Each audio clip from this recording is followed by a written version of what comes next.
मैं सबसे पहले आमंत्रण करना चाहूँगा परी बिश्नोई जी का, जो कि एक IAS अफसर हैं, and she is the assistant secretary in the Ministry of Petroleum and Natural Gas. So thank you Pari for being here. I cordially invite you to lunch.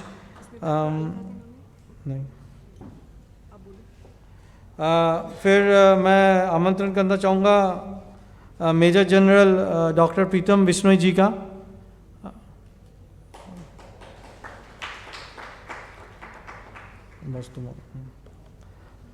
Shri भव्य श्रीवास्तव जी का, जो रिलीजन वर्ल्ड के हेड है और founder है basic organisation, जो कि FBOs और दूसरे ऑर्गेनाइजेशन के साथ रिसर्च एंड डेवलपमेंट में काम करते हैं, एनवायरमेंटल रिसर्च में। भव्य जी आपका स्वागत है।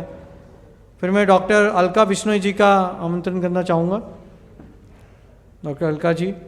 और फिर मैं आमंत्रण करना चाहूँगा मेरे सहयोगी और मेरे दोस्त ममता बिश्नोई जी का। ममता अभी ममता भी ममता अपना नाम भूल गई क्या? तो हमारे पास फिर से समय की बड़ी कमी है, और ममता ने मुझे बुलाया कि 5 बजे तक ख़त्म करना है। अच्छा, thank you Mamta for giving me this breather, I was waiting for it. तो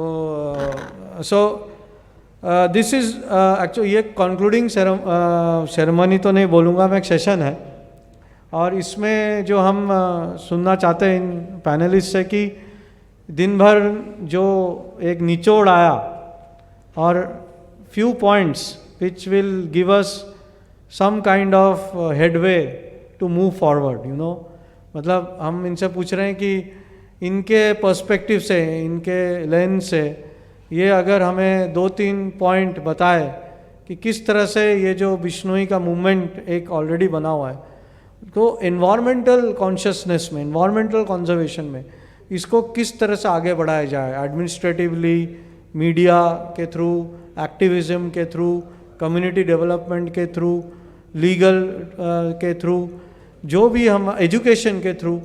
तो सबसे पहले मैं आमंत्रण करना चाहूँगा परी जी का। परी, if you can come over and please share your thoughts on today's consultation. Thank you. Thank you so much, Pinaki ji. Respected dignitaries, eminent speakers, organizers and आदरणीय गुरुजी के समक्ष उनकी आज्ञा से मैं बेहद खुशकिस्मत हूँ कि आज इतने दिग्गज स्पीकर्स के बीच मुझे ये मौका मिला कि मैं अपनी बात रख सकूँ, और वो भी इस मुद्दे पर जिस मुद्दे से हम आज से नहीं, हमारा जो समाज है 500 साल पहले से जुड़े हैं, और सिर्फ जुड़े नहीं हैं, ये हमारे जो समाज की एक जड़ है। इसी के आसपास जो गुरु जाम्बो जी है, उन्होंने 29 नियमों की जो हमारी आचार संहिता बनाई थी, तो वो पूरी प्रकृति से ओतप्रोत है। तो बिश्नोई समाज की मूल अवधारणा भी यही है कि आकाश, वायु, तेज, जल, धरणी, तामे सकल सृष्टि की करनी। मतलब ये जो एक संतुलन है जो पर्यावरण के साथ है, ये बहुत ज़रूरी है, और ऐसा गुरु जाम्बो जी ने 6 सदी पहले बोला था। तो उनकी जो सोच थी वो अपने समय से बहुत आगे की थी। और ऐसा आज हम इस बारे में क्यों बात कर रहे हैं, है ना? आज हमने ये कार्यक्रम क्यों रखा? सिर्फ इसलिए नहीं क्योंकि साइंटिस्ट बोलते हैं कि क्लाइमेट चेंज हो जाएगा तो ऐसा हो जाएगा, प्रलय आ जाएगी, क्योंकि मुझे लगता है कि आज कहीं ना कहीं हम सब इससे जूझ रहे हैं। हम सब अपनी दिनचर्या में ये देख पा रहे हैं कि कैसे, क्योंकि हम पर्यावरण को साथ में लेकर नहीं चले एज अ होल सोसाइटी, हमें आज दिन दिन में उसके जो चीज़ें हैं वो महसूस हो रही हैं। कैसे कि नदियाँ तालाब जो हैं वो लुप्त होते जा रहे हैं, रेगिस्तान में अभी बाढ़ आ रही है, टेम्परेचर बढ़ता जा रहा है। मैं अभी बीकानेर में थी तो जो अभी गर्मियाँ थी, ऐसा मौसम था कि जो सड़क है उस पर टायर चिपक रहे थे, है ना? आप बाहर तो खड़े रह ही नहीं सकते। मैंने गैंगटॉक में काम किया तो वहाँ पे लैंडस्लाइड्स आ गई, और जो गैंगटॉक जो सिक्किम है वो टूरिज़्म का हब है, लेकिन 6-7 महीने तक एकदम बर्बाद रहा मॉनसून की वजह से। वहाँ पे जो टूरिज़्म 100% पे चलता है सिर्फ 10% पे चला। तो हम आज बाहर सो नहीं पाते मच्छरों के कारण, जो बीमारियाँ इतनी बढ़ रही हैं। दिल्ली में अगर आप देखें तो कितने शोध हुए हैं कि लोगों की जो उम्र है वो 10 साल घटती जा रही है। हर दूसरे व्यक्ति को अस्थमा है आज यहाँ पे अगर देखा जाए। तो हम हर रोज़ इस चीज़ से परेशान हो रहे हैं। तो आज सिर्फ सोच विचार करने का नहीं बल्कि कॉल फॉर एक्शन, बहुत ही सही आपने इसको बोला कि अब हमें वो समय आ गया है कि अब हमें स्टार्ट करना है, कर्म करना है, कर्तव्य करना है, और जाम्बो जी ने जो मार्गदर्शन किया था उसको और आगे लेके जाना है। तो हम ये कैसे कर सकते हैं? तो जैसा कि सबने बात करी, मैं भी वही बोलूँगी कि हमें ऐसा लगता है कि हम क्या कर लेंगे, हम कैसे शुरुआत करेंगे। तो उस पर मैं थोड़ा बात करना चाहती हूँ कि हम कैसे कर सकते हैं। तो जैसे फलक जी ने भी कहा और सभी जो एमिनेंट स्पीकर्स थे सब ने कहा कि आपको खुद से शुरुआत करनी है, लेकिन वो खुद से शुरुआत कैसे होगी? तो आप जो हर दिन आपको एक लाइफस्टाइल अप्रोच है जो प्रधानमंत्री नरेंद्र मोदी जी ने भी अभी 5 जून को जो पर्यावरण दिवस था उस पर कही है कि लाइफस्टाइल अप्रोच, जागरूकता, आप रोज़ क्या कर रहे हैं और कैसे उसमें एनवायरनमेंट का योगदान है। जैसे हम लोग आज सब यहाँ पे बैठे हैं और प्लास्टिक की बोतल से सब पानी पी रहे हैं, तो आप ये चीज़ आपके दिमाग में आनी चाहिए। मुझे ये लगता है कि बिश्नोई समाज को जो हमारा कॉल फॉर एक्शन है, सबसे पहला कॉल फॉर एक्शन तो यही होना चाहिए कि हम प्लास्टिक को एकदम ज़ीरो कर दें अपनी डेली दिनचर्या से। लेकिन ये कैसे होगा? एटलीस्ट जो प्लास्टिक हम हटा सकते हैं, है ना। तो हर बिश्नोई के, या इनफैक्ट क्योंकि मैं बिश्नोई समाज से हूँ इसलिए ऐसे कह रही हूँ, बल्कि हर इंसान को अपनी जो एक बैग है, जो मेरा जैसे मैं ऑफिस जो लेके जाती हूँ, उस बैग में हमेशा एक बॉटल रहनी चाहिए। वो कांच की हो सकती है, वो स्टील की हो सकती है, वो तांबे की हो सकती है ना। आप हमेशा अपने पास वो बॉटल रखो। आपको बाहर कहीं प्लास्टिक खरीदने की ज़रूरत ही नहीं है। आप जा रहे हैं कहीं घूमने फिरने, तो क्योंकि मैं मसूरी में भी मैंने प्रोबेशन किया है और गैंगटॉक में मैं रही हूँ, लोग आते हैं घूमने फिरने और 5 गुना कचरा करके जाते हैं। मतलब हम लोग देखते भी हैं और सब। तो हमेशा एक तो अपने बैग में बॉटल रखो, आपको कभी कहीं से बॉटल ना खरीदनी पड़े। दूसरा, आप एक कपड़े का थैला रखो, ठीक है। तो उस कपड़े के थैले में कहीं पे भी आप बाहर, ये आपकी आदत में ही होना चाहिए। तो आप दुकान से कुछ भी खरीद रहे हैं, आप जो सब्जियां लेकर आ रहे हैं, है ना, तो वो एक थैला आपके पास हमेशा। आप घूमने जा रहे हैं तो अपना सारा कचरा उसमें डाल दिया, है ना।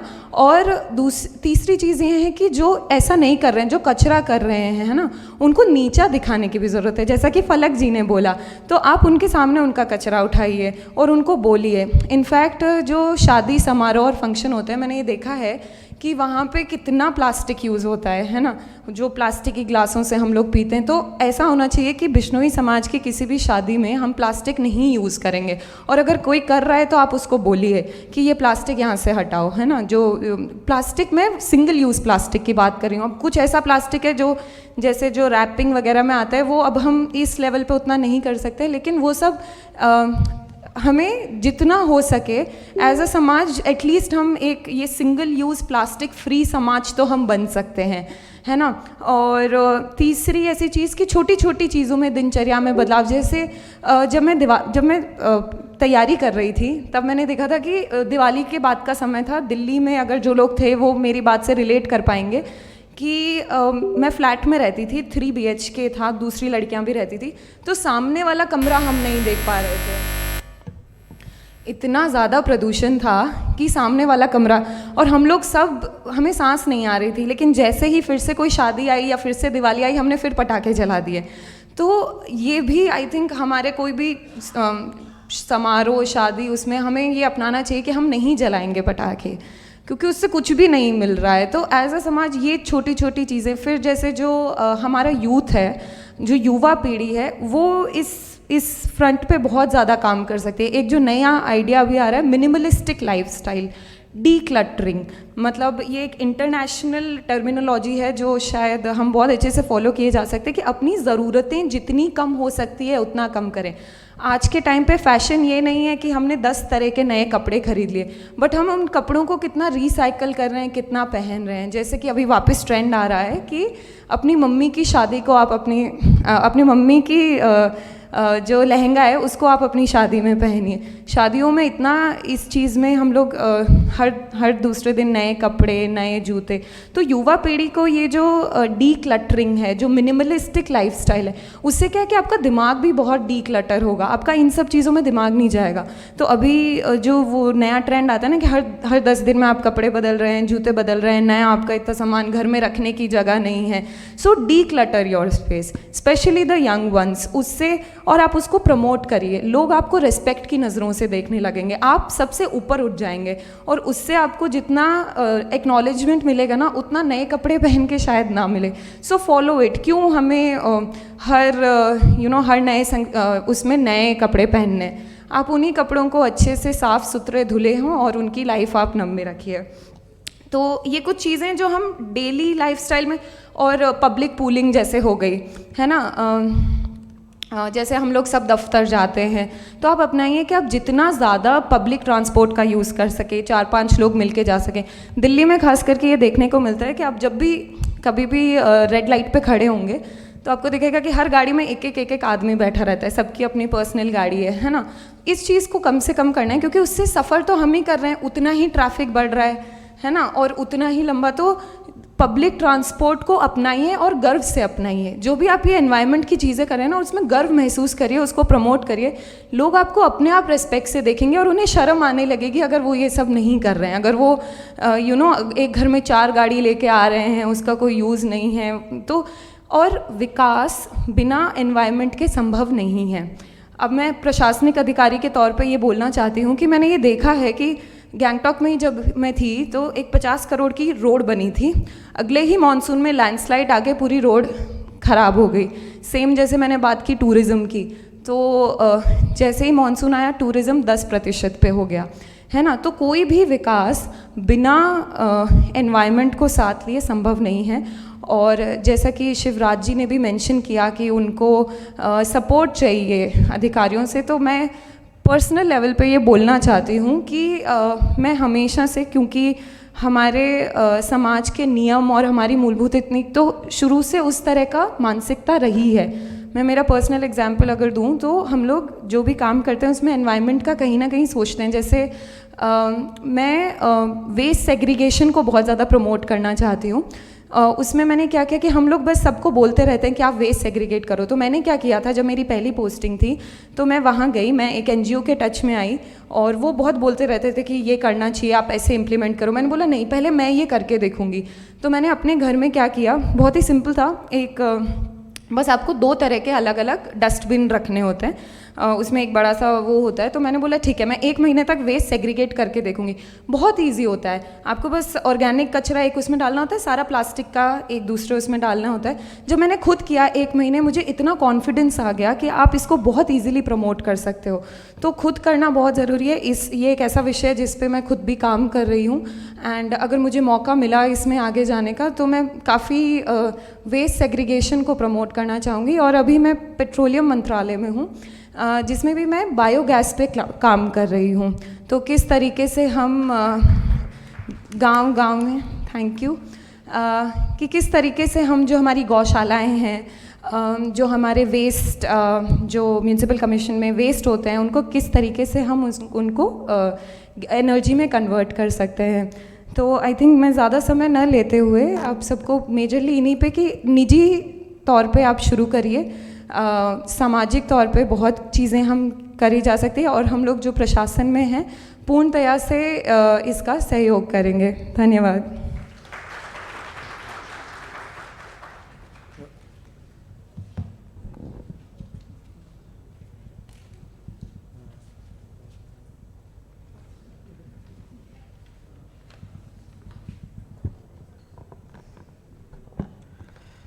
Thank you, Pari, for giving us a very motivational life points. और मतलब ये जो आज प्रधानमंत्री जी ने आह्वान किया है लाइफ इनिशिएटिव का, मुझे लगता है कि कहीं ना कहीं उनके मन में बिश्नोई कम्युनिटी का भी रेफरेंस रहा होगा और गुरुजी का भी उनका रेफरेंस रहा होगा, क्योंकि जो बिश्नोई कम्युनिटी मैंने सीखा 2 साल में कि हर एक जन जो है ना वो ऑलरेडी लाइफ को फॉलो कर रहा है, उसमें बदलाव लाने की ज़रूरत नहीं, बदलाव तो हम लोगों में जानने की ज़रूरत है। तो और कॉल फॉर एक्शन भी इसी तरह से ही हुआ है कि हमें आगे किस तरह से आज के जनरेशन को और बच्चों को, यूथ को, और जो हमारा ट्रेडिशनल विजडम रहा है, जो बड़ों का आशीर्वाद रहा है, बड़ों का नॉलेज है, उसको किस तरह से हम ट्रांसलेट कर सकते हैं ग्राउंड में। तो आगे मैं आमंत्रण करना चाहूँगा, हमारे समक्ष है हमारे प्रिय मेजर जनरल प्रीतम बिश्नोई जी, जो कि टेक्नोलॉजी में काम करते हैं। और ये कोइंसिडेंस है कि मैं भी आईआईटी दिल्ली से हूँ और सर भी उनका जो ऑफिस है वो आईआईटी दिल्ली में है, मुझे नहीं पता था, आज पता लगा। तो thank you Mamta for calling him. Thank you to Bishnoi community. Sir, your floor is yours. Respected dignitaries, गुरुजीज और सब श्रोतागण, स्पेशली खेजरी की संस्था, ममता जी, इन सबको धन्यवाद जिन्होंने ये मौका दिया।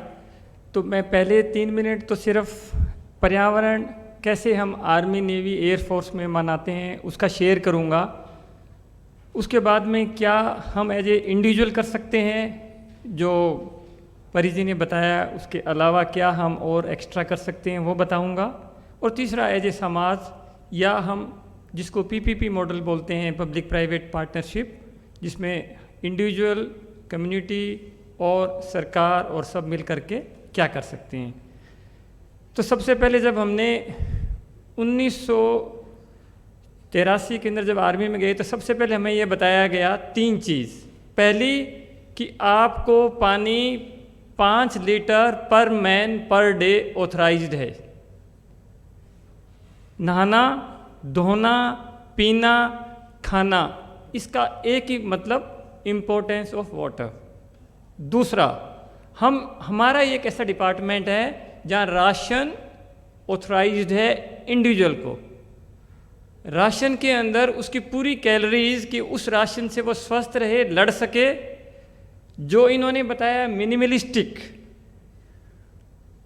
और हमारे धर्म में भी बताया, इवन सस्टेनेबल डेवलपमेंट गोल्स जो यूएनओ ने दिए हैं, जो 2030 तक करने हैं 17 गोल्स, उसमें भी एक गोल ऐसा है, रिस्पॉन्सिबल यूटिलाइजेशन। तो इसका मतलब ये है कि हमें 300 ग्राम, बाकी सब चीज़ें, कितना ऑयल, कितना फ्रूट, कितना सब्जी, ये वो सब मिला करके उससे आदमी जीवित ही नहीं, लड़ सकता है, जीत सकता है। तो इसका मतलब आपको ज़्यादा खाने की आवश्यकता नहीं है। तीसरा कि हमारा जब भी कोई ट्रेनिंग एक्सरसाइज होती है, हमारे तो 2 ही दुश्मन हैं ज़्यादातर जिनके साथ हमारी बॉर्डर मिलती है, चाइना और पाकिस्तान। तो इन दोनों की बॉर्डर के ऊपर टोटल बॉर्डर जो हमारी 15,000 किलोमीटर है और सी कोस्ट अपनी 7,500 किलोमीटर है।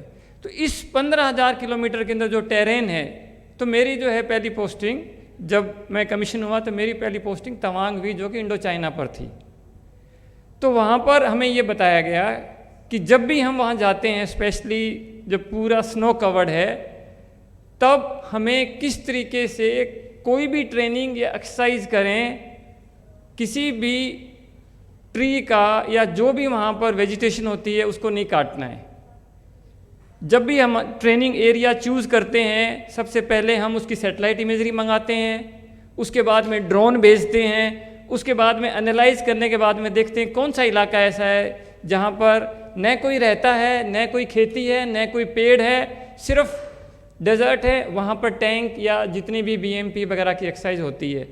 तो ये इसका जब मैं इंचार्ज वगैरह था यहाँ पर, तो धीरे धीरे हमारी पहले एक्सरसाइज जो हुआ करती थी वो होती थी पल्लू और सरदार शहर, इस इलाके के अंदर। तो जैसे जैसे नहर आगे गई तो हमारी एक्सरसाइज का इलाका चलता गया, फिर बीकानेर के पास पहुँच गए, सूरतगढ़, बिरदवाल। फिर और वहाँ हरियाली आ गई, खेती आ गई, तो हम बाड़मेर जैसलमेर की तरफ चले गए। अब मुझे लग रहा है कि शायद पाकिस्तान ही जाना पड़ेगा, क्योंकि जैसे जैसे नहर आती गई और इंदिरा गांधी कैनाल का आना, हालांकि इरिगेशन को बढ़ाना, इसके साथ एक सुरक्षा के लिए भी था कि जिसको हम बोलते हैं DCB, डिच कम बंद, कि जब वहाँ से कोई दुश्मन आए, टैंक वगैरह आए, तो उसको वो कैनाल पार करने में उसको डिले हो, तब तक हम मतलब जो भी हमारे को एक्शन लेने हैं वो एक्शन टाइमली ले सकते हैं। उसके बाद में ये सर्वे हुआ कि भाई इसके ऊपर पूरा जो अगर आप देखो, जैसे जैसे इंदिरा गांधी कैनाल आई है, तो उस कैनाल के इस तरफ मतलब अपनी तरफ तो आप देखोगे कि हरियाली वगैरह है, खेती वगैरह है। उस कैनाल के उस तरफ अभी भी थोड़ी कंपेरेटिवली डेजर्ट्स हैं। तो हमें ये टास्क दिया गया है कि आपकी पूरी एक्सरसाइज उस तरफ होगी, और हर एक्सरसाइज के अंदर एक बजट अलॉट होता था कि इतने करोड़ रुपए के आप पेड़ लगाएंगे और उनकी रिपोर्ट दी जाएगी और उनकी सर्वाइवल रेट दिए जाएंगे। उसमें हम इंटर यूनिट कंपटीशन भी करते थे कि कौन सी यूनिट की सर्वाइवल रेट 80% है, किसकी 60% है, किसकी 90% है। तो उससे क्या था कि उस इलाके को हम हरियाली का पूरा बजट उसमें यूटिलाइज करते थे। पानी का भी ये था कि जहाँ भी हम जाते एक्सरसाइज वगैरह करते तो 15-20 दिन 1 महीना वहाँ रहना होता था। तो यहाँ पर हमें वाटर बाउजर ऑथराइज थे, और उससे हम ये देखते थे कि किस तरीके से यहाँ परमानेंट कुछ बजट से उस पर्टिकुलर गांव, ढाणी या वहाँ पर ऐसा कुछ सिस्टम करें कि वो 3-4 महीने हमारी एक्सरसाइज और उसके बाद में वो सिस्टम वहीं रहे, और वो लोग वहाँ पर जो भी नागरिक हैं, वहाँ रहने वाले हैं, वो इस्तेमाल कर पाएँ। इसके अलावा जो इस चीज़ के अंदर नेवी के अंदर जब भी हम जाते हैं, सब ये नहीं पूछते कि इसमें शिप में तेल कितना है, राशन कितना है। सबसे पहले रिपोर्ट जो सुबह 5 बजे आती है उसमें आती है पीने का पानी कितना है। हालांकि आप समुद्र में जा रहे हो, समुद्र में शिप चल रही है जहाँ पर कुछ भी नहीं है पानी के अलावा, लेकिन फिर भी सबसे ज़्यादा इम्पोर्टेंस जो आप पानी कैरी करते हो, क्योंकि वो पोर्टेबल वाटर नहीं है। तो पानी की इम्पोर्टेंस की मैं जो बात बता रहा हूँ वो सिर्फ आर्मी नहीं, नेवी की है, जो कि पानी में ही उनका पूरा जीवन रहता है। नेक्स्ट पॉइंट है कंटोनमेंट का। अगर आप कंटोनमेंट को देखें, अभी भी अगर दिल्ली के अंदर भी अगर आप पूरी ड्रोन से एक एनालिसिस करें दिल्ली कैंट और उसके अलावा नॉर्मल, आपको देखें कि सबसे साफ कंटोनमेंट मिलेंगे, सबसे ज़्यादा हरियाली कंटोनमेंट में मिलेगी, और उसके अलावा भी हमारी जो सुबह पीटी वगैरह भी होती है सुबह से, उसमें भी 15-20 मिनट हर यूनिट को हम डिस्ट्रीब्यूट करते हैं कि ये इलाका यहाँ से यहाँ तक का 1 किलोमीटर का आपका है। उसके अंदर जितनी सफाई और जितनी भी पेड़ और जितनी भी साफ़ सफाई चीज़ें हैं वो सब उस यूनिट की, वो भी एक फिजिकल एक्सरसाइज है कि उसमें आप जो चीज़ कर रहे हो वो। और उसके अंदर भी इंटर यूनिट का कंपटीशन सफाई का, जैसे अभी क्लीनेस्ट सिटी की बात करें, लास्ट 3-4 साल से इंदौर मतलब इंडिया का बेस्ट क्लीनेस्ट सिटी आ रहा है। तो कॉल फॉर एक्शन का मेरा पहला पॉइंट ये है कि क्यों नहीं टॉप 10 क्लीनेस्ट सिटी अपने वहाँ हो जहाँ हम बिश्नोईज रहते हैं, क्यों नहीं बीकानेर, क्यों नहीं जोधपुर, क्यों नहीं वहाँ। अगर हम एनवायरनमेंट की बात करें, और ये पूरी जो टीम आती है एनालिसिस करती है कि पहले लोग ये सोचते थे कि शायद हर बार कैसे इंदौर और भोपाल आ रहा है, क्योंकि मैं तो पोस्टेड था वहाँ पर महू के अंदर। तो उसकी टीम जो जाती है, उस टीम के अंदर बहुत सारे 25-26 सदस्य होते हैं, आर्मी के होते हैं, बाहर से एनवायरनमेंट मिनिस्ट्री के आते हैं, स्टेट के होते हैं। तो ये बहुत फेयर कंपटीशन है। तो इसके अंदर अपने सारे जो हैं क्लीनेस्ट सिटी के अंदर हमारे टॉप 10 के अंदर 10 के 10 वो आने चाहिए जहां हमारी बिश्नोईज रहते हैं। कॉल फॉर एक्शन का तीसरा चीज़, जब मैं सियाचिन में पोस्टेड था तब वहाँ पर भी सुबह सबसे पहले 5 बजे वेदर रिपोर्ट आती है। टेम्परेचर, सियाचिन ग्लेशियर का कितना है, क्लाइमेट कितना है, वेदर क्या है, ह्यूमिडिटी क्या है, विंड स्पीड क्या है, और अवलांच की क्या प्रोबेबिलिटी है, लैंडस्लाइड की क्या प्रोबेबिलिटी है। उसके हिसाब से ही हमारा जो है फिर वो कॉन्वॉय चलता है या फ्लाइट्स चलती है। और वहाँ पर DRDO का एक साइंटिफिक पूरा डिपार्टमेंट है, और उससे हम पूरे रेडियो के अंदर ब्रॉडकास्ट करते हैं कि ये टेम्परेचर है, ये विंड स्पीड है, ऐसा है। अब जब वो डेटा एनालिसिस किया, अब तो उसके अंदर AI लगा दिया है, अदरवाइज वो मैनुअली जब एक्सेल शीट में करते थे तो ये पता चलता था कि उसके अंदर धीरे धीरे टेम्परेचर बढ़ता जा रहा था। लास्ट के 20 सालों के अंदर कोई 1.16 या 1.17 डिग्री सेंटीग्रेड टेम्परेचर बढ़ा। उससे क्या हुआ, अवलांच ज़्यादा आए। उससे क्या हुआ कि जितनी भी हमारी पेट्रोल जाती थी इंडो चाइना बॉर्डर के ऊपर, वो लोग काफ़ी कैजुअल्टी हुई। और आपने अखबार में भी पढ़ा होगा कि एक डेड बॉडी तो 6 साल बाद मिली है। और एक जवान ऐसा था जो हनुमंता था, जो चेन्नई का, वो 6 दिन के बाद मिला, तब भी वो जीवित था। तो जब हम क्लाइमेट चेंज की बात करते हैं, क्लाइमेट चेंज से फ्लड्स और अवलांच और बाढ़, और उसके बाद में जितने भी ये कोस्टल एरियाज हैं, पर्टिकुलरली जो दूसरे इवन मॉरिशियस वगैरह जो सिटी हैं, ये they will cease to exist maybe by 2050 और सो, अगर इस रेट को कंट्रोल नहीं किया गया तो। उसी से ही सुनामी वगैरह है। 2004 के अंदर मैं पोस्टेड था अंडमान निकोबार के अंदर, जब सुनामी आया, और ये नाइट 25-26 दिसंबर को क्रिसमस वाले दिन हुआ था।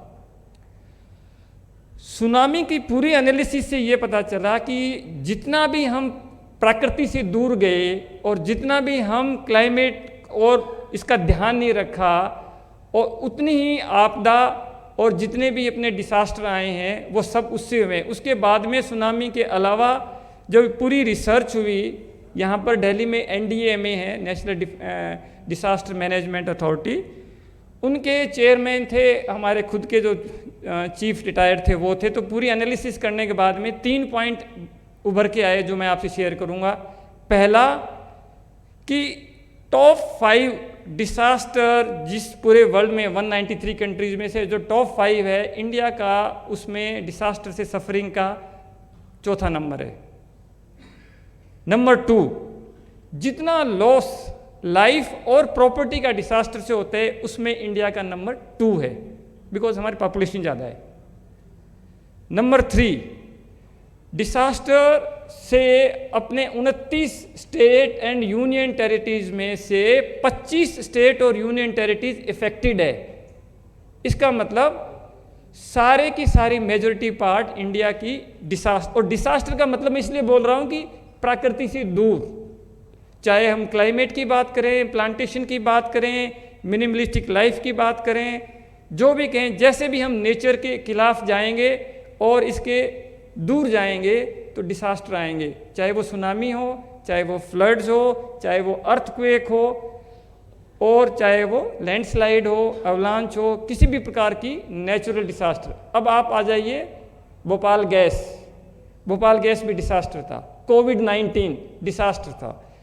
तो ये सारी चीज़ें जब एनालिसिस की कि 100 साल पहले भी आया था, 1920 के अंदर आया था, तो उससे जब देखा तो कितने लॉस इकोनॉमी की बात की। जैसे परी जी ने बताया कि 50 करोड़ की रोड जो है एक लैंडस्लाइड में चलेगी। अब आप 2 साल की डिसास्टर की, इसकी कोविड की वजह से जितनी रेस्ट्रिक्शन थी, लॉकडाउन थे, जितनी इकोनॉमी का लॉस हुआ है, तो क्या ये नेचर के खिलाफ लड़ने का नहीं है? तो अगर नेचर के साथ रहेंगे, it is going to add value to our development. Thank you very much. Jai Hind, बहुत बहुत धन्यवाद। थैंक यू सर कि आपने हम लोगों को मोटिवेट किया। और मतलब अगले स्पीकर को बुलाने से पहले 2 चीज़ मैं जल्दी बोलना चाहता हूँ। एक तो जो परी ने बोला कि ये प्लास्टिक बॉटल का है, तो हम लोग पहले प्लास्टिक बॉटल नहीं रख रहे थे यहाँ पे। फिर मैंने और ममता ने बड़ा सोचा कि लोग तो बैठे हुए हैं, प्यास लग जाएगी, कहाँ से आएंगे, यहाँ ना कुआं है, ना टूटी है, ना कुछ है। तो फिर हम लोग कॉन्स्टिट्यूशन क्लब में हम लोगों ने देखा और हम लोगों को बड़ा सरप्राइज़ लगा कि यहाँ पे प्लास्टिक बॉटल ही मिलता है। तो आप लोग पार्लियामेंट्रियन बैठे हैं, यहाँ पे एडमिनिस्ट्रेटर बैठे हैं, सर्विसमैन बैठे हैं, तो मैं आप लोगों से आग्रह करना चाहता हूँ हाथ जोड़ के कि कॉन्स्टिट्यूशनल क्लब को अगर क्लाइमेट फ्रेंडली पहले बनाया जाए, वो हमारे लिए भी बहुत बढ़िया रहेगा। तो एक प्रपोजल, ये कॉन्स्टिट्यूशनल क्लब में ये पानी जो है प्लास्टिक वो हटाने का अगर हम स्पीकर, ऑनरेबल स्पीकर सर को दे सकते हैं तो एक प्लीज़ कंसिडर कीजिए, ये मेरा एक सबमिशन था। और दूसरा एक ही जो जैसे सर ने बताया कि आर्मी में 5 लीडर्स होते हैं, सर आपको ही जान के और आप लोगों को भी मैं शेयर करता हूँ, आपको शायद पता नहीं है कि वाटर इनइक्वालिटी जो सामान्यतः हम बात करते हैं, शहरों में वाटर की जो बेंचमार्क है वो 135 लीटर की है, 135 लीटर पर पर्सन, मतलब मेरा कोटा है। जो गांव में है वो 65 लीटर है, और जो आर्मी में आज सर ने बोला 5 लीटर है। तो मेरे ख्याल से अगर हम आर्मी स्टैंडर्ड में चलेंगे तो हमारे इंडिया में 100 साल तक कोई पानी की प्रॉब्लम नहीं होनी चाहिए। तो ये हमें सीखना भी है, देखना भी है कैसे करते हैं, ये भी हमें जानना है। तो शायद आप हमें कभी एक्सपीरियंशियल टूर पे ले जाए, और 5 लीटर में एक दिन कैसे बिता सकता हूँ वो मैं भी एक्सपीरियंस करना चाहूँगा। तो अब हमारे समक्ष प्रस्तुत है भव्य श्रीवास्तव जी। भव्य जी जो एक बहुत बड़े जर्नलिस्ट भी कहूँगा सकता हूँ और मेरे दोस्त भी हैं। और भव्य जी आपसे हम लोग जानना चाहते हैं कि through journalism, through media, through your, और भव्य जी का बड़ा नेटवर्क है जो कि उन्होंने काफ़ी जो हमारे फेथ बेस्ड ऑर्गेनाइजेशन कहते हैं, अलग अलग जो रिलीजन बेस्ड हैं, उनके साथ उन्होंने काम किया है। तो मैं ये चाहता हूँ कि आप थोड़ा प्रकाश डालें कि किस तरह से हम बिश्नोई समाज में भी जो मीडिया और इस तरह से जो हमारे प्रिंट और विजुअल मीडिया है उसको आगे, उसको साथ लेके एनवायरमेंटल कॉन्शियसनेस को बढ़ा सकते हैं। भव्य। थैंक यू पिनाकिदा। मेरा कोई नेटवर्क नहीं है पहला हाँ, क्योंकि ये शब्द बड़ा ही लोडेड शब्द है फ्रैंकली सो मैं एक जर्नलिस्ट था, I was a journalist, I covered religion a lot from last 2 decades धर्म कवर कर रहा हूँ। और बिटवीन दिस अपॉर्चुनिटी, जैसे कुछ देर पहले विजय विद्रोही जी थे, हम और विजय जी एक ABP न्यूज़ में, स्टार न्यूज़ में थे एक्चुअली उस समय। तो हम साथ काम करते थे। तो उन्होंने कहा जैसे एनवायरनमेंट की बीट नहीं होती है वैसे धर्म की भी बीट नहीं होती है। लेकिन वेस्टर्न देशों में स्पेशली UK, US, यहाँ पे जो मीडिया ऑर्गेनाइजेशंस होते हैं वहाँ पे रिलीजन की बीट होती है और यूनिवर्सिटी में थियोलॉजी पढ़ाई जाती है। हमारे भारत में अमूमन ऐसी चीज़ें धार्मिक संगठनों में पढ़ाई जाती है या उसके लिए स्पेशल विश्वविद्यालय होते हैं या गुरुकुल को एफिलिएट करने के लिए डिफरेंट ऑर्गेनाइजेशंस होते हैं। तो भारत में बहुत सारी चीज़ें चूँकि कल्चरल डेवलपमेंट के साथ आई है तो बहुत सारी चीज़ों की ज़रूरत नहीं है। जैसे इंटरफेथ की कोई ज़रूरत नहीं है क्योंकि इंटरफेथ तो हमारे रग रग में बसा हुआ है। हमें सब पता होता है ईद कब है, हमें पता होता है पारसी नवरोज़ कब है, हम ये सारी चीज़ें बेसिकली जानते हैं। लेकिन चूँकि हमें दुनिया के साथ चलना है और दुनिया के साथ चलने के लिए सबसे बड़ी जो डिमांड है वो ये है कि हम रिलेवेंट रहें। तो वसुधैव कुटुंबकम बहुत अच्छी चीज़ है, पर रेलेवेंसी के लिए जिस तरह नॉलेज ट्रांसफ़र की ज़रूरत होती है जो हमारे इंस्टीट्यूशंस के थ्रू आती है, और दूसरा सबसे बड़ा जो ह्यूमन एटीट्यूड, क्योंकि ग्लोबलाइजेशन के बाद जो सबसे बड़ा चैलेंज है वो ये है कि मानव स्वभाव को बदलने के लिए जितनी प्रक्रियाएं की जा रही हैं, sociological, educational, religious, spiritual, political, कोई भी क्षेत्र ले लें उस पर सही तरीके से काम नहीं हो रहा है। क्योंकि बहुत तेज़ हम मेटेरियलिज्म की ओर बढ़ रहे हैं, बहुत तेज़ी से हमारे समाज में पैसा आ गया है, बहुत तेज़ी से वैल्यू डिजेनरेशन हो रहे हैं, यानी नैतिक मूल्यों का विकास नहीं हो रहा और विकास होने से पहले ही कोई अलग मूल्य उसकी जगह ले रहे हैं, चाहे वो मोबाइल के थ्रू लें, सोशल मीडिया के थ्रू लें, मीडिया के थ्रू लें। ऐसे में धार्मिक संगठनों के सामने बहुत चुनौतियाँ हैं। अगर उनके साथ आप बैठ जाएं, और ये सौभाग्य मिलता है मुझे कि मैं पिछले 10-15 सालों में बहुत सारे गुरुओं के साथ बैठा हूँ, यात्राएं की हैं, उन्होंने अवसर दिए हैं काम करने के, हम काम करते रहते हैं उनके साथ, इस्कॉन से लेकर, ईशा से लेकर, आउट ऑफ लिविंग से लेकर, गायत्री परिवार से लेकर, चर्च ऑफ साउथ से लेकर। तो हम सबसे बड़ी हम जो चुनौती देख रहे हैं कि उनके सामने भी वही चुनौतियां हैं जो तकरीबन एक छोटे से परिवार के सामने हैं कि अपने बच्चों को संस्कार कैसे दें। अब एक माता पिता चूँकि एजुकेशन को खरीद सकता है, एजुकेशन महंगे एजुकेशनल इंस्टीट्यूट्स में लोगों को भेज सकता है, पर वो इस चीज़ के लिए चिंतित रहता है कि मेरे बच्चे को संस्कार कहाँ से मिले। इसलिए साधुवाद देना चाहूँगा बिश्नोई समाज का और परी जी जैसे कन्याओं का, मैं कहूँगा कि जिनके अंदर ये कूट कूट के भरा है, कि वो बिश्नोई समाज की उस चीज़ को, और इस चीज़ के लिए मैं तारीफ करने के लिए मैं जैन समाज का भी कर सकता हूँ, क्योंकि वहाँ भी परिवारों में इस तरह के संस्कार दिए जाते हैं कि वो इन चीज़ों को लेकर आगे चलते हैं। अब बात करते हैं कि धर्म से संप्रदाय बनता कब है। ये एक बड़ा विचित्र विषय है, क्योंकि आज भारत में 125 से ऊपर संप्रदाय हिंदू धर्म में है। अब संप्रदाय की जब आप बात करेंगे तो आपको वैष्णव धर्म में जाना पड़ेगा, आपको निम्बार्की, पुष्टि मार्गी, वल्लभ कुल, इन सब को समझना होगा कि ये समय समय पर क्यों बने। इसी तरह आप शैव परंपरा में जाएंगे तो आपको विभिन्न अखाड़ों में जाना पड़ेगा, आपको समझना पड़ेगा अखाड़ों का निर्माण क्यों किया गया। शाक्त परंपरा में जाएंगे तो आपको समझना पड़ेगा कि देवी को पूजने वाले कब धीरे धीरे शिव भक्त हो गए, या देवी या अयप्पा की पूजा होने लगी साउथ इंडिया में। तो संप्रदाय बनने की एक प्रक्रिया है। मैं मानता हूँ गुरु जम्बेश्वर जी ने जब इस संप्रदाय की अवधारणा की होगी और वैष्णव धर्म से थोड़ी सी प्रेरणा ली होगी, तो स्वाभाविक है उस समय की वक्त की चुनौतियाँ रही होंगी। और ऐसे ही समय वो गुरु जिन्होंने संप्रदायों की शुरुआत की है, चाहे वे द्वैतवाद, अद्वैतवाद, द्वैताद्वैतवाद, विशिष्टाद्वैतवाद, कोई भी ले लीजिए, इन सभी ने ऐसी टीका, ऐसी टिप्पणी, ऐसी चीज़ें लिखी जो अगले 1000 साल के लिए सत्य हैं।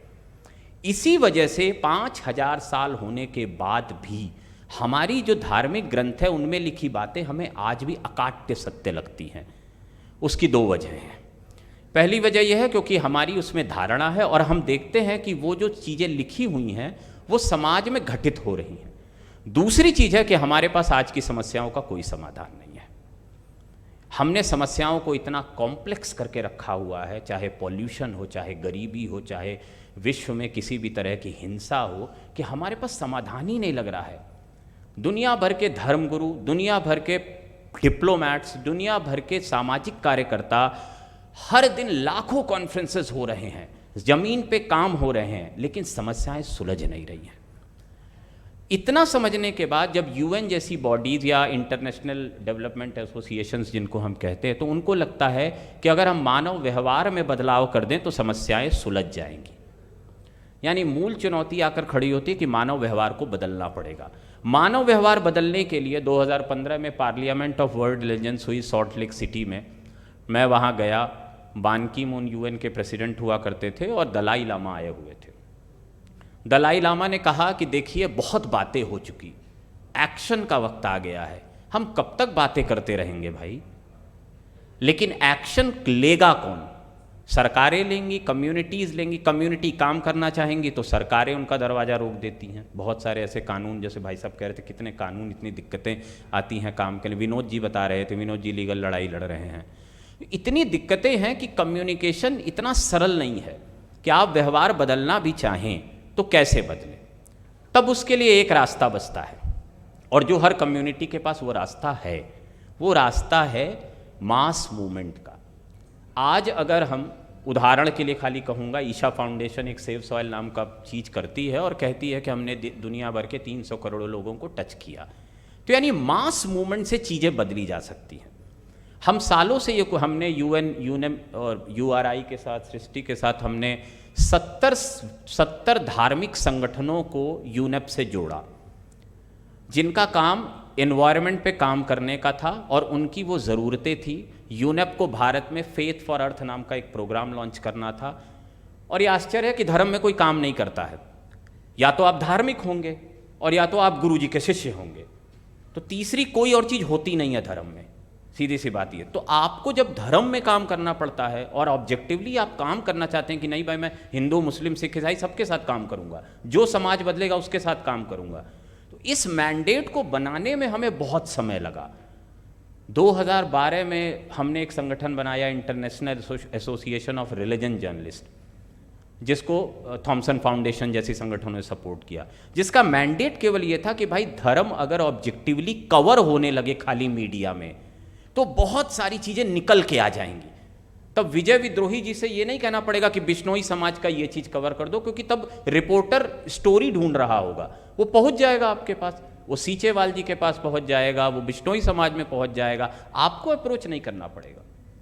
और इस चीज़ को भारत में दैनिक भास्कर के मालिक से मिलकर, रमेश अग्रवाल जी से, गुलाब कोठारी जी से मिलकर विभिन्न टीवी चैनलों में रिलीजन की डेस्क बनवाने का काम हमने किया हमारे संगठन में। हम एक आदमी ने नहीं किया, और वो तैयार हुए कि हाँ हमें इसकी ज़रूरत है। आज मेरे ही दोस्त वहाँ रिलीजन एडिटर है, अमर उजाला में है, दैनिक भास्कर में है, इन सारे पेपरों में वो धर्म को कवर करते हैं। अब दूसरी चुनौती थी कि धर्म कवर कैसे होता है। टीवी पे धर्म कंट्रोवर्सी से कवर होता है, प्रिंट मीडिया में धर्म ज्योतिष से कवर होता है। बड़ी दिक्कत ये है, अब इसके आगे कैसे ले जाए। तो वहाँ पे ये सब वो चुनौतियाँ हैं जहाँ पे मेरा मानना है संप्रदायों को खुद आगे आना पड़ता है और ये दिखाना पड़ता है कि हम कुछ कर रहे हैं, और बार बार अप्रोच करना पड़ता है। तो वे फॉरवर्ड तो यही है कि संप्रदाय जो काम करें उसके लिए कम्युनिकेशन के रास्ते खोले रखें, उसको मास मूवमेंट में कन्वर्ट करने की तैयारी करें। क्योंकि किसी ने थोड़ी देर पहले कहा और बहुत अच्छा लगा मुझे कि अगर हम बिश्नोई हैं तो लोग कहें, मुझे याद नहीं वो शायद चले गए। तो अगर आप चाहते हैं कि आपको बिश्नोई कहें तो सीधी बात है ना कि आप अपने मूवमेंट को जनता तक पहुंचाइए।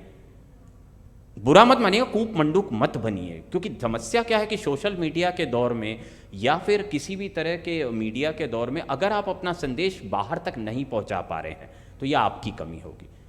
कोई भी चीज़ मास मूवमेंट बन सकती है, क्योंकि प्रेरणा अगर धर्म से आती है तो लोगों तक पहुंचाना बहुत ईजी काम होता है। जैसे वो सीचेवाल साहब ने गुरु नानक जी की प्रेरणा से कर लिया। तो मेरा ये मानना है कि इस धर्म में ताकत है, संप्रदायों में ताकत है, उनके विश्वास में ताकत है। और मैं तो सुन के बड़ा प्रभावित हो रहा था, 29 धर्मा की अखाड़ी, तो इतनी सुंदर सुंदर बातें हैं।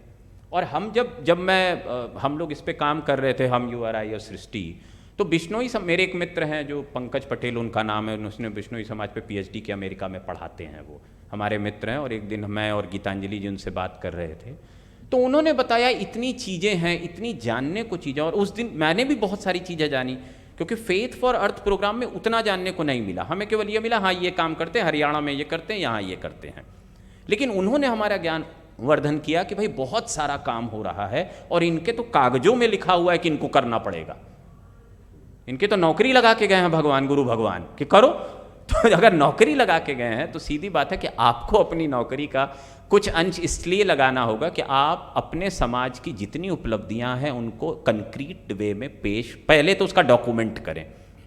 सबसे बड़ी दिक्कत होती है कि बहुत गायत्री परिवार काम करता है, हम सालों से उसके साथ काम कर रहे हैं, लेकिन डॉक्यूमेंटेशन की बड़ी दिक्कत होती है। और हम अब करते यही हैं कि हम संस्था में घुसते हैं, पहले उसकी नीड असेसमेंट करते हैं, फिर उसको बताते हैं कि आपको 10 चीज़ में काम करने की ज़रूरत ही नहीं है, आप केवल एजुकेशन और हेल्थ में करिए, क्योंकि ये आपका एक्सपर्टाइज है। क्योंकि आपके फॉलोअर्स इस तरह के हैं जहां वो डोनेशन दे सकते हैं, और यहां हम CSR ला सकते हैं। अल्टीमेटली अगर आप 10 चीज़ों में, मतलब एक गुरु के 10 बेटे और 10 से प्यार करोगे तो फिर किसको वसीयत लिखोगे? किसी को तो बनाना पड़ेगा आपको आगे देखने वाला। और ये गुरु लेड जितने ऑर्गेनाइजेशन है सबके सामने ये समस्या है, गुरु जाता है खेल खत्म। और इससे बहुत चीज़ें प्रभावित हो। हम पुट्टापर्ती साईं बाबा संगठन के साथ काम करते हैं।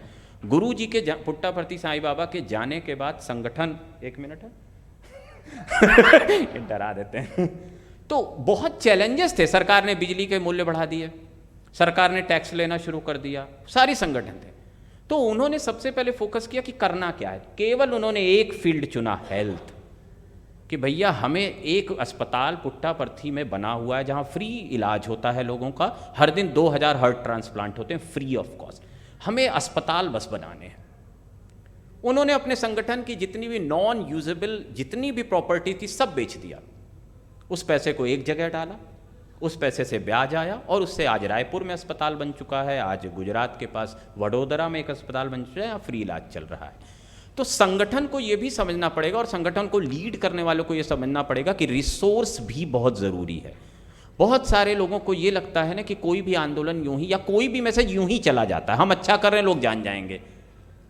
संक्रमण नहीं है ये, समस्या ये है, ये कोविड नहीं है, ये बताना पड़ता है।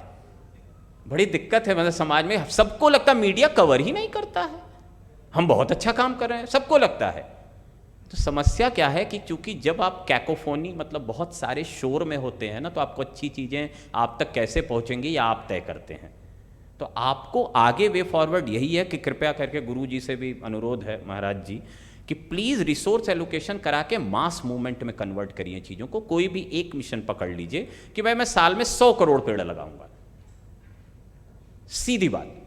और अगर 100 करोड़ पेड़ आप लगाने जा रहे हैं या 100 करोड़ पेड़ों का लालन पालन करूंगा, गुरुजी इस देश में ये कहना कि रास्ते नहीं है, ये गलत है। अक्षय पात्रा जैसा संगठन सरकार से बात करके 19 लाख बच्चों को आज भोजन कराता है। 4 रुपया 65 पैसा सरकार से लेता है, बाकी अपने चंदे से लगाता है। तो सरकार का काम बिल्कुल आप ले सकते हैं। सुबह सुबह विधायक जी कह रहे थे, कोई कह रहा था सरकार लगाए हम देख रेख करें। तो आप सरकार से कहो हम देख रेख करेंगे, आप पेड़ लगाओ। 5 करोड़ पेड़ अभी शिवराज सिंह लगवा रहे हैं नर्मदा किनारे, आप देख रेख का काम ले लो। आपको आप मत करो, हम करेंगे जी। और जिस दिन आपने वो कर लिया उस दिन आपका मॉडल बन जाएगा। हर सरकार बुला के काम देगी आपको। यहाँ यमुना मिशन की पत्रिका बट रही थी, यमुना मिशन से हम मिल के आए थे। हमने उनको ये कहा कि आप कहते हो कि उन्होंने यमुना किनारे, उन पर कार्रवाई भी थोड़ी सी हो गई, यमुना किनारे उन्होंने प्लास्टिक डाला, शहर का जितना कचरा है वो डाला, उसके ऊपर गाद डाली, उसके ऊपर रेत डाला, उसके ऊपर मिट्टी डाली और पेड़ लगा दिए। और 1 साल से सारे पेड़ लहलहा रहे हैं। तो हमने उनका यही कहा कि भाई अगर ये मॉडल है कि नीचे प्लास्टिक ऊपर पेड़ लहलहा रहा है, तो ये तो क्रांतिकारी मॉडल है। प्लास्टिक तो अपने आप दब गया, तो आप इसकी सर्वे कराइए। तो कहने का मतलब मॉडल एग्जिस्ट करता है, आपको तय करना होगा कि हम काम को। अब समस्या क्या, पेड़ लगाओ। पिनाकी दा ने मुझे बताया, उनके एक मित्र गए कहीं कॉप वॉप में और 25 करोड़ रुपया पेड़ लगाने के लिए ले आए, और पेड़ लगा के कोई पूछेगा नहीं। पेड़ लगाना केवल समस्या का समाधान नहीं है। मतलब यूएन फेथ फॉर अर्थ में भी बहुत सारे गोल्स थे जिसमें पेड़ लगाना एक चीज है, पेड़ की रक्षा करना, बायोडाइवर्सिटी, जैव विविधता पे काम करना, इस तरह की 1000 चीजें थीं। तो बस इतना कहना है कि कृपया जो भी आपका समाज, मतलब हम लोग तो सदैव हैं ही आपके साथ, कि आप उसको मास मूवमेंट में कन्वर्ट करने की तैयारी करिए। सरकारों से बात करिए, अगर आपका परिचय है तो उनसे काम ले लीजिए। आप भूपेंद्र यादव से ये मत कहिए कि 65 करोड़ दे दीजिए, कोई नहीं देता सर। उनकी अपनी, आप उनसे कहिए कि हमें पता लगा है कि भाई राजस्थान में इतने पेड़ हैं, इतने सूख रहे हैं, उन सूखे पेड़ों का काम दे दीजिए, हम अपने पैसे से कर लेंगे। तो फंड भी एलोकेट हो जाएगा। ऐसा नहीं है फंड नहीं एलोकेट होगा, 30 रुपया तो हर पेड़ का सरकार देती है रख रखाव का, गायों का देती है, इसी तरह हर चीज़ का। गौशालाओं पे इतना काम हो रहा है। मैं वृंदावन की 1500 गौशालाओं में केवल 35 को सरकारी अनुदान आता है, लेकिन जो बाकी गौशालाएं हैं उनके लिए एक सिस्टम बना हुआ है, पीपीपी का मॉडल, लोग उस तरह वो गौशालाएं चल रही हैं। आज राजस्थान की गौशालाओं का बुरा हाल है। मैं जरखोड़ की गौशाला का हाल जानता हूँ। पथमेड़ा पे 21 करोड़ का कर्जा है, जरखोड़ पे 7 करोड़ का कर्जा है। क्यों आप सरकार के भरोसे बैठे हुए हैं। तो ये ध्यान रखना होगा कि वहाँ भरोसे बैठिए जहाँ भरोसे बैठना है। आप उनसे कहिए कि आइए पीपीपी मॉडल में काम करते हैं, हम बिश्नोई समाज है, हम करने को तैयार हैं, हमारा जज्बा है जी, हमारे गुरुजी नौकरी लगा गए हैं, देखिए आपको काम मिलेगा। और उसके बाद फिर आप उसको मास मूवमेंट में कन्वर्ट कर सकते हैं। तो वे फॉरवर्ड यही है कि अपनी कम्युनिटी की टीचिंग्स को ज़्यादा आगे ले जाने के लिए, क्योंकि सर देखिए इतने ज़्यादा संप्रदाय हो गए हैं, और अब एनआरएम नाम की एक चीज़ आ गई है, न्यू रिलीजियस मूवमेंट्स, जहाँ सदगुरु जैसे लोग आएंगे, फ्रैंकली कह रहा हूँ, और वो उनकी वो ताकत है क्योंकि वो रेलेवेंसी समझते हैं, क्योंकि वो कम्युनिकेशंस जानते हैं, क्योंकि उनकी टीम है जो हर कुछ समझती है। प्रोजेक्ट रिपोर्ट, यहाँ तो मैं गुरुओं को देखता हूँ वो डीपीआर प्रोजेक्ट रिपोर्ट नहीं बना पाते हैं, वो बेचारे उसके लिए ढूंढते हैं कोई पीडीएफ बना दे। मतलब मैं आश्चर्य में रहता हूँ कि यार हम किस युग में जी रहे हैं। हरिद्वार में वाईफाई नहीं है। अब क्या कहूँ मैं, कुंभ मेला में हमने सरकार के लिए काम किया, पता चला वाईफाई नहीं है, गुरु लोग खाली डोंगल से काम चला रहे हैं शहर में। तो बहुत अजीब सी दिक्कतें हैं। बेटर ये बस ये है, वे फॉरवर्ड यही है सर कि प्लीज़ बिश्नोई समाज सच में, और इस तरह के काम बहुत कम समाज में हो रहे हैं। हर जगह मैंडेट है लेकिन हर जगह इस तरह के काम हो नहीं पा रहे हैं। तो बेटर यह है कि आप इसको किसी तरह अपने समाज से बाहर ले जाइए, सरकारों को अप्रोच करिए, एनजीओज़ को अप्रोच करिए। हम खड़े हैं, हमसे सहयोग ले लिए, जहां हम ऐड करना हो हम करवा देंगे, यूएन से लेकर यूआरआई है, सृष्टि है। तो ये मुझे लगता है कि आगे हमें करना चाहिए। Thank you, thanks for listening.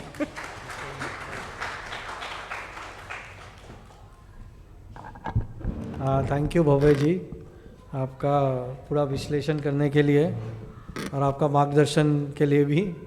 तो भव्य जी को मैं कभी कभी बोलता हूँ कि अगर मेरे पास एक पावर होती पीएचडी देने की, तो मैं इनको एक पीएचडी दे देता रिलीजन और जर्नलिज्म में। तो और ये भी है कि मुझे थोड़ी ठंड भी लग रही है कि एसी हो रहा है, तो अब तो कुछ नहीं हो सकता। बट और ये भी है क्योंकि मैं एसोचैम में जो काउंसिल देखता हूँ वो एनवायरनमेंट, क्लाइमेट चेंज और पानी का देखता हूँ। तो उसमें हम लोगों ने ये सीखा कि जो बिल्डिंग है वो 35% जो एमिशन होता है कार्बन डाइऑक्साइड का, जो बिल्डिंग सेक्टर है वो 35% कंट्रीब्यूट करती है, 35%। और इंडिया में हमारे पास 5 बिलियन घर है, बिल्डिंग है, ऐसा कुछ है, 5 से 6 मिलियन है। उसमें से सिर्फ 7 और 8 हज़ार ही ग्रीन बिल्डिंग है, सिर्फ 8,000 ग्रीन बिल्डिंग है। उसमें से भी जो 4,000 है वो एक्चुअल प्रैक्टिस में है। तो ये हमारा एक मिशन भी है एसोचैम से, क्योंकि एसोचैम जो है वो सबसे पुराना इंडस्ट्री एसोसिएशन है, 102 साल पुराना है। मैं 102 साल पुराना नहीं हूँ, बट हमारा एसोसिएशन 102 साल पुराना है और उसमें 4.5 लाख इंडस्ट्री जुड़े हुए हैं, मेंबर जुड़े हुए हैं। और एसोचैम जो है वो स्टेट एसोसिएशन का भी मेंबर है, जो 400 स्टेट इंडस्ट्री एसोसिएशन भी हमारे मेंबर है। लेकिन जैसे भव्य जी ने बोला कि हम उनको एम्पलीफाई नहीं कर पा रहे, जैसे आपने भी बोला कि काम तो हो रहा है लेकिन कहीं पे जाके जो है वो चेंज नहीं दिख रहा है। तो शायद इंडिया में अब टाइम आ गया है कि हम अपने जो हम लोगों ने काम किया है, कार्य किया है, उनको हम दुनिया तक भी पहुंचाएं। और ये हम आगे बोले और बार बार बोले कि जो हम काम कर रहे हैं वो तुमसे परे नहीं है, क्लाइमेट चेंज से परे नहीं है, वो हम लोग 1000-2000 साल पहले ही कर चुके हैं। हम अभी जो सस्टेनेबिलिटी की बात करें, सस्टेनेबल कंजम्पशन वाले, उसमें मुझे याद है कि हम जब छोटे होते हैं तो हम जो भी कपड़ा खरीदते हैं, जब हम बड़े हो जाते हैं वही कपड़ा हमें अपने भाई बहन को मिल जाता है। जब वो बड़े हो जाते हैं वो कपड़ा मम्मी फाड़ के रुमाल कर देती है। अब वो जब रुमाल का उसका हो गया तो पोछा बन जाता है। तो ये सब चीज़ें हमारे अंदर है, बट हमें उजागर करने की ज़रूरत है। तो अब हम आते हैं डॉक्टर अलका बिश्नोई जी जो हमारे समक्ष है। अलका जी जो है, जैसे मैंने भव्य जी को कहा कि वो एक इनफॉर्मल डॉक्टरेट ही है, PhD है, तो अलका जी MBBS है, MD है। और मुझे याद है कि जब हम लोग ये ड्राफ्ट कर रहे थे तो अलका जी ने एक बहुत बड़ा एंडोक्राइन डिस्ट्रप्टिंग उसका दिया था, EDC, एंडोक्राइन डिस्ट्रप्शन केमिकल्स बोलते हैं उसको, कि ये इमर्जिंग पॉल्यूटेंट्स में होता है। क्योंकि मैं वेस्ट वाटर में शोध करता भी हूँ IIT दिल्ली में, तो हम देखते हैं कि पानी में माइक्रो प्लास्टिक्स हमें मिला है यमुना में। तो हम लोगों ने, मैं यमुना, मेरे को तैरना वैरना नहीं आता, तो कोविड के टाइम पे जब हमें सरकार ने, NGT ने भेजा मुझे कि भाई पिनाकी तुम जाओ और 22 किलोमीटर जो यमुना है उसके सैंपल करके आओ, तो मैंने भगवान को बोला कि मेरी यहाँ पे मृत्यु मत करना क्योंकि बट हमें उसमें से काफ़ी एंडोक्राइन डिस्ट्रप्टर केमिकल्स भी मिले मैम।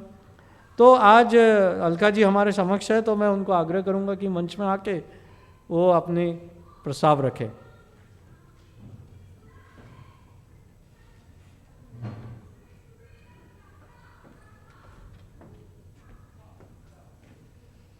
थैंक यू पिनाकी जी। आप सभी का बहुत बहुत आभार व्यक्त करना चाहूँगी और मंच पर विराजमान सभी डिग्निटरीज का अभिवादन करना चाहूँगी एंड गुरुजी को साक्षात प्रणाम। जम्बेश्वर भगवान का यह शब्द पानी बाणी ईंधनी इतनो लीजे छान, इस शब्द की आज के समय में क्या महत्वपूर्णता है वो मैं आपको इस टॉक के माध्यम से कहीं ना कहीं आपको वहाँ तक लेके जाऊँगी। इसी के साथ मैं अपनी टॉक चालू करना चाहूँगी। एंडोक्राइन डिसरप्टर, जैसा कि पिनाकी जी ने बताया, एंडोक्राइन हमारी बॉडी का सिस्टम है जिससे हार्मोन रिलीज होते हैं। ऊपर पिट्यूटरी ग्लैंड है ब्रेन में, वहाँ से पूरी बॉडी को संचालित करने वाले हार्मोन, फिर नीचे थायराइड ग्लैंड, पेट में पेनक्रियास जिससे इंसुलिन रिलीज होता है। इस तरह से बहुत सारे हार्मोनल सिस्टम हमारी बॉडी में है। ऐसा कोई भी पदार्थ जो हम सांस के रूप में हमारी बॉडी में जा रहा है या खाने में, पानी में घुल के जा रहा है और इस सिस्टम को कहीं ना कहीं गड़बड़ कर रहा है, उस चीज़ को बोलते हैं एंडोक्राइन डिसरप्टर। जो बॉडी का हार्मोन सिस्टम है उसको हिला के रख देते हैं ये केमिकल्स। तो ये केमिकल्स, इनसे क्या क्या बीमारियां हो सकती है, बिकॉज एज अ आम आदमी मैं आपको अगर उस लैंग्वेज में समझाऊंगी तो आप लोगों के लिए समझना और उसको आत्मसात करना बहुत आसान रहेगा। तो बहुत भयंकर बीमारियां, जैसे कि कैंसर के केसेस बढ़ते जा रहे हैं दुनिया में, मोटापा, डायबिटीज़, इनफर्टिलिटी क्लिनिक इतने खुल गए हैं पूरी दुनिया में। जो किशोरावस्था पहले 14-15 साल में आती थी, आजकल उसकी जो एज है वो पहले शिफ्ट हो गई है। 8-9 साल के बच्चे और बच्चियां भी हमारे पास ऐसे केस आ रहे हैं। तो ये सारी की सारी जो समस्याएं हैं, इनका जड़ कहीं ना कहीं वो केमिकल हैं जिनकी वजह से हार्मोन बॉडी के गड़बड़ आ रहे हैं, जिसको बोलते हैं एंडोक्राइन डिसरप्टिंग केमिकल, यानी कि ईडीसी। अब ये है कि ईडीसी हमारी बॉडी में प्रवेश कैसे करते हैं? वायु के थ्रू। जो भी केमिकल्स कोटिंग, प्लास्टिक कोटिंग है दीवारों पे, जो भी फर्निशिंग वगैरह लगी हुई है, जो भी वार्निशिंग हो रखी है, यहाँ अपन इस रूम में बैठे हैं, जो भी डस्ट पार्टिकल्स है, ये सारी चीज़ें सांस के द्वारा हमारे अंदर जाके केमिकल के रूप में प्रभावित करती है। दूसरा, खाने और पानी के साथ मिलके जो पेस्टिसाइड्स, फंगीसाइड्स वगैरह बहुतायत में यूज़ हो रहे हैं खेतों में, जिनके बिना खेती करना आजकल दूभर हो गया है, वो वेजिटेबल के अंदर भी मौजूद हैं और उनके छिलके पे भी मौजूद हैं। उस तरह से वो हमारे पेट में जा रहे हैं। उसी तरह पानी के रूप में बढ़ता जा रहा है। एक नवजात शिशु जो अभी अभी जिसने जन्म लिया है, उसके अंदर भी सांस के द्वारा, माता का जो दूध है उसके द्वारा, तो ये सब चीज़ें बढ़ती जा रही है। ये तो हो गए वो प्राणी जो इस वक्त ये सब झेल रहे हैं। वो जनरेशन जो आने वाले 50 साल बाद आएगी, उसका भी अभी से नुकसान होना स्टार्ट हो गया। कैसे? जेनेटिक माध्यम से।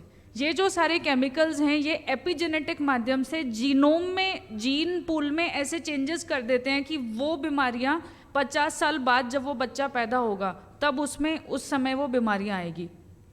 तो ऐसी अवस्थाएं जहां ये बदलाव हो रहे होते हैं, जैसे कि गर्भवती महिला या फिर नवजात शिशु या फिर किशोरावस्था वाले जो बच्चे होते हैं, ये बहुत ज़्यादा हाई रिस्क ग्रुप हैं। इनको हमें बिल्कुल इस चीज़ से बचा के और सावचेत करके रखना चाहिए। अब ये तो बात है अवेयरनेस की। इसके साथ हमें ये भी ज़रूरी है कि ये केमिकल कहाँ कहाँ से हमारे एनवायरनमेंट में आ रहे हैं, जहाँ से हम इनकी एंट्री, रास्ता इनका रोक सकते हैं ताकि हमारे आसपास नहीं आए। और क्या क्या है ये केमिकल? पहला केमिकल है BPA। आपने बहुत नाम सुना होगा, BPA free bottle, BPA free plastic, ये सारी चीज़ें। चाहे वो प्लास्टिक BPA फ्री हो, फिर भी उसमें थैलेट्स नाम के केमिकल्स होते हैं। BPA फ्री बॉटल में भी 4000 तक ऐसे केमिकल पाए गए हैं जो कि एंडोक्राइन डिसरप्टर है। तो पहली कैटेगरी ये। दूसरी आप सुनते हैं paraben free shampoo, conditioner, cosmetics वगैरह, तो पैराबेन भी एक कैटेगरी है। इंडस्ट्रियल लुब्रिकेंट और सॉल्वेंट में जो PCB यूज़ होता है, एंटीबैक्टीरियल साबुन, डिटॉल वगैरह अपन बहुत अच्छे से यूज़ करते हैं कि कोरोना भाग जाएगा और ये सब, उससे फ़ायदा हो ना हो, ट्राइक्लोस्थैन अपनी बॉडी में जा रहा है जो कि यहाँ पे बहुत ज़्यादा दुष्प्रभाव दिखा रहा है अपने। फिर आते हैं परफ्लोरोकेमिकल, जो कि 4000 से ज़्यादा तरह के हैं। ये कहाँ पाए जाते हैं? नॉन स्टिक तवे और पैन में जो हमारे किचन में यूज़ होते हैं। प्लास्टिक के जो भी शावर कर्टन वगैरह होटल्स में यूज़ होते हैं। आजकल माइक्रोवेव का बहुत चलन बढ़ रहा है, तो माइक्रोवेव में जो भी चीज़ आप गर्म करते हो, अगर वो थैली में है बाजार से, तो वो जो थैली है वो हीट रेजिस्टेंट होती है, उसमें नॉर्मल थैली के मुकाबले और ज़्यादा EDC होते हैं। तो इसीलिए पहले जो एक्ट पॉपकॉर्न बहुत चलता था कि 10 रुपए की थैली है, घर में आप पॉपकॉर्न बना के खा सकते हो, उस पर अब बैन लगने वाला है, बिकॉज उसमें बहुत ज़्यादा मात्रा में पाया गया है। DDT पेस्टिसाइड्स के रूप में 20-25 साल से अपन जब छोटे थे टेक्स्ट बुक में पढ़ रहे हैं कि DDT कितना खतरनाक है। उसके बाद बच्चों के खिलौनों में लेड वगैरह के बारे में हमने सुना है कि बच्चों के खिलौनों पे जो पेंट होता है, लकड़ी के खिलौने हो गए, प्लास्टिक के हो गए, उसमें हैवी मेटल पाया जाता है, जिससे उनके विकास में बहुत ज़्यादा बाधा आती है, शारीरिक विकास भी और मानसिक विकास भी। लिस्ट और भी बहुत ज़्यादा लंबी है। ज़रूरत है इन सारी चीज़ों से बचने की। तो बचाव हम कैसे कर सकते हैं? अब यहाँ पे आएगा गुरु महाराज का वो शब्द, पानी बाणी ईंधनी इतनो लीजे छान। गुरु महाराज ने कहा है जो भी आप उपयोग में लें, चाहे वो खाना हो चाहे वो पानी हो, वो बिल्कुल शुद्ध होना चाहिए। उस समय इसका प्रासंगिक मीनिंग ये था कि जीव जंतुओं पे हम बिल्कुल भी प्रहार ना करें, उनको बचाएं। पर आज के टाइम में ये इम्पॉर्टेंट इसलिए हो गया कि जीव जंतु के साथ साथ हमें हमारे जीव जंतु, हमारे परिवार के जीव जंतुओं को भी बचाना ज़रूरी है जो हमारे साथ रह रहे हैं। पानी कैसे छान सकते हैं? 2 तरह के वाटर प्यूरीफायर, एक तो नॉर्मल अपने घर में होता है एक्वागार्ड, दूसरा है आरओ वाटर प्यूरीफायर। अब जो भी ये हैवी मेटल है, जो बड़े पार्टिकल्स हैं वो तो नॉर्मल से छन जाएंगे, आप सुरक्षित हो, पर जो एंडोक्राइन ईडीसी छोटे वाले जो हैं वो उसमें नहीं अटकेंगे, वो आ जाएंगे। तो इसके लिए रिवर्स ऑस्मोसिस यानी कि आरओ वाला वाटर फिल्टर लगाना बहुत ज़रूरी है। दूसरा चीज़ वायु को आप कैसे छान सकते हैं? अभी अपन यहाँ बैठे बैठे भी 8 से 9 ऐसे ईडीसी हैं जो अपने अंदर घुल रहे हैं, पॉलीसाइक्लिक एरोमेटिक कार्बन्स, पीएफएज, थैलेट्स वगैरह। इसका क्या सोल्यूशन है? एयर प्यूरीफायर लगाना। जिस जगह पे आप सबसे ज़्यादा टाइम बिताते हो घर में, जो लोग ऑफिस में ज़्यादा समय बिताते हैं या फिर बच्चे जो होते हैं वो अपने खेलने के कमरे में, वहाँ एयर प्यूरीफायर लगा सकते हैं ताकि वो कम से कम सांस अच्छी लें। और ये चीज़ महानगरों में और भी ज़्यादा ज़रूरी हो जाती है। जैसा कि परी जी बोल रहे थे कि दिवाली के टाइम पे इतनी बुरी हालत थी कि सांस भी नहीं आ रही थी दिल्ली में, तो हम लोगों ने भी उस चीज़ को झेला है। आंखें जलने लग गई थी, सांस नहीं आ रही थी, थकान हो रही थी जल्दी। तो जितना हो सके हम अपने आसपास के एनवायरनमेंट को उससे फ्री रखें।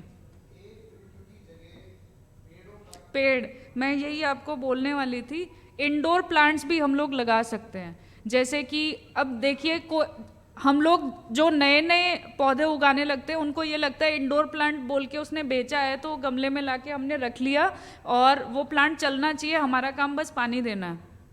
कोई भी प्लांट ट्रूली इंडोर नहीं होता। सारे प्लांट्स भगवान ने सनलाइट के लिए बनाए हैं, तो हर रोज़ 2-3 घंटे की धूप लगना ज़रूरी है। तो हम उन्हें ऐसी जगह रख सकते हैं जहाँ खिड़की से थोड़ी रोशनी आए और टाइम पे खाद और पानी दे सकते हैं। और ज़्यादा पानी देने से भी पौधों को नुकसान होता है। तो हमें ये भी, अगर हम 5 मिनट निकाल के गूगल कर लें कि इस पर्टिकुलर प्लांट का क्या नाम है, इसको कितनी धूप और पानी चाहिए, तो वो हम प्लांट्स को बचाने में सहयोग कर सकते हैं। तीसरा है खाना। खाने को कैसे शुद्ध रख सकते हैं? प्लास्टिक की बात कर रही थी परी जी विश्नोई की, पानी की बोतल, वो तो बहुत अच्छी बात है, बट उसके साथ साथ हमें अपने किचन में से प्लास्टिक पूरी तरह ही हटाना होगा। सिंगल यूज़ नहीं, मल्टी यूज़ भी। बिकॉज जो बच्चों के प्लास्टिक के टिफ़िन के डिब्बे हैं उनमें बच्चा रोज़ खाना लेके जा रहा है और उसके ग्रोइंग बॉडी और माइंड पे कितना बुरा इफेक्ट आ रहा होगा उस प्लास्टिक का। टिन के डब्बे जिसमें पैकिंग का खाना आता है, आजकल स्विगी और जोमेटो चल रहा है, काले और वाइट कलर के डिब्बों में गरम गरम खाना डाल के वो भेजते हैं, हम लोग बहुत शौक से खाते हैं। उसमें क्या है, गर्मी की वजह से और ज़्यादा ईडीसी उसके अंदर घुल रहा है।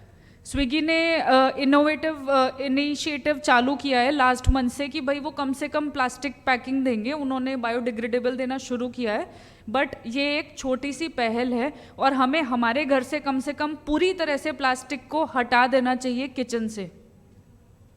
दूसरा, प्लास्टिक फूड रैप, फ्रूट और खाने को फ्रेश रखने के लिए, जैसे शादी ब्याह में भी सलाद के ऊपर अपन प्लास्टिक बिछा देते हैं, वो सारा का सारा प्लास्टिक उस खाने में घुल जाता है। तो जो सलाद है वो आपको फ़ायदा नहीं दे रही, वो आपकी बॉडी में जहर खोल रही है। तो प्लास्टिक से बिल्कुल दूर रहेंगे। दूसरा, किचन में और क्या चेंज ला सकते हैं? जो नॉन स्टिक तवे हैं उनको हम नॉर्मल आयरन के तवे से रिप्लेस कर सकते हैं। जो भी प्लास्टिक के कंटेनर हैं उनको कांच या सिरेमिक या स्टील के बर्तनों से रिप्लेस कर सकते हैं। प्लास्टिक के टपरवेयर के डिब्बे यूज़ करना फैशन नहीं है, स्टील का बर्तन यूज़ करना फैशन है। तो हमारी जो जड़ें हैं उनको हमें बिल्कुल प्राउडली डिस्प्ले करना चाहिए और हमें इस बात पे गर्व होना चाहिए कि हाँ, हम स्टील यूज़ करते हैं, हम प्लास्टिक नहीं यूज़ करते हैं। पेस्टिसाइड से कैसे बचेंगे? जैसे ही सब्जी वगैरह आ रहे हैं मार्केट से, उनको बिल्कुल अच्छे से स्क्रब कर करके धो के छील के उपयोग में लेंगे, क्योंकि ज़्यादातर जो पेस्टिसाइड होता है वो उसके छिलके पे ही होता है। दूसरा चीज़ क्या कर सकते हैं, ऐसी छोटी चीज़ें जो बहुत ज़्यादा उपयोग में आती है, जैसे धनिया हर सब्ज़ी में डलता है, मिर्च हो गई, हरी मिर्च, टमाटर हो गई, वो हम 4-5 गमले अपनी किचन की खिड़की के बाहर लटका के उसमें भी उगा सकते हैं। पिछले साल एक ही मिर्ची का पौधा हमने उगाया था घर में और उसमें इतनी मिर्चियाँ लगी कि 4 मिर्ची रोज़ तोड़ के उसमें हम लोग काम में ले रहे थे और 4 महीने तक हमारा गुजारा हो रहा था। हाँ, तो किचन गार्डन के रूप में हम एक बहुत अच्छी पहल कर सकते हैं और इस काम में हम अपने घर के बच्चों को भी लगा सकते हैं ताकि उनमें छोटी उम्र से ही एनवायरनमेंट कंजर्वेशन का जो बीज है वो हम बो सकें, ताकि जब वो हमारी जितनी एज में आए तो वो ऑलरेडी बहुत प्लांट लगा चुके हों। तीसरा, ऑर्गेनिक प्रोडक्ट्स। ऑर्गेनिक प्रोडक्ट जो बाहर का इनऑर्गेनिक प्रोडक्ट है वो हम यूज़ करना अगर बंद कर देंगे अपने घर में तो धीरे धीरे वो मार्केट से भी कम होने लगेगा। हम लोग ऐसे समाज से आते हैं जहाँ पे ज़्यादातर लोग खेती बाड़ी से जुड़े हुए हैं, ज़मीन से जुड़े हुए हैं, खुद के खेत हैं, नहीं तो ससुराल वालों के खेत हैं, नहीं तो किसी न किसी के खेत हैं, तो हमें आराम से गेहूँ, बाजरा, जो भी चीज़ें हैं वो हमें ऑर्गेनिक मिल सकती है। तो अगर हम बिश्नोई होके ये बोलते हैं कि हमारे लिए ऑर्गेनिक यूज़ करना ईजी नहीं है, तो फिर ये बात तो झूठी है, मतलब आप पूरी तरह एफर्ट लगा नहीं रहे।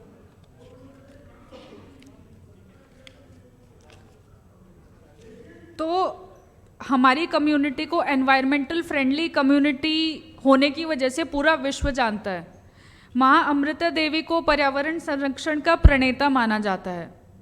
तो हमारी यह जिम्मेदारी बनती है कि हम आगे आएं और पूरी की पूरी मानव जाति को एक बार फिर से जागरूक करें इन्हीं छोटी छोटी चीज़ों के लिए। तो इसी के साथ मैं अपनी वाणी को विराम देना चाहूँगी और एक समरी आप लोगों को बताना चाहूँगी।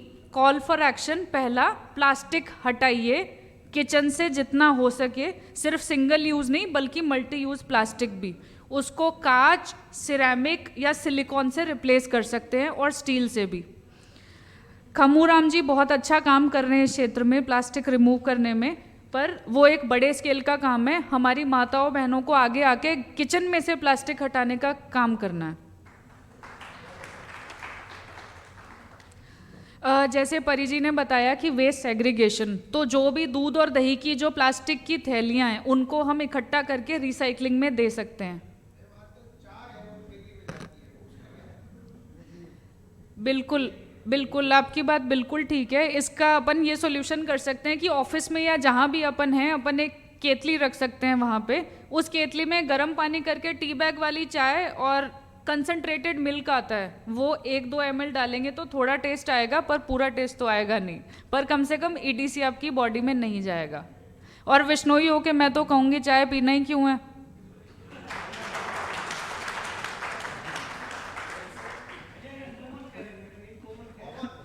बिल्कुल बिल्कुल।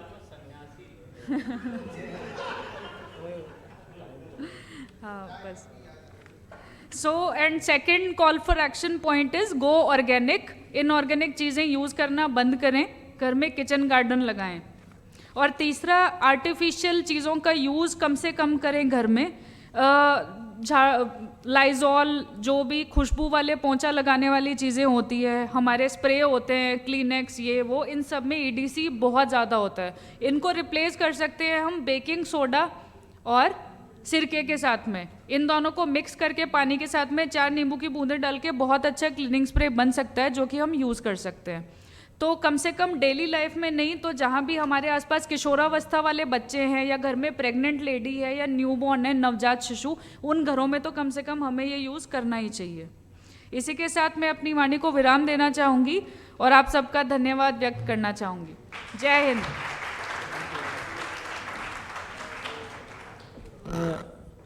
अब हम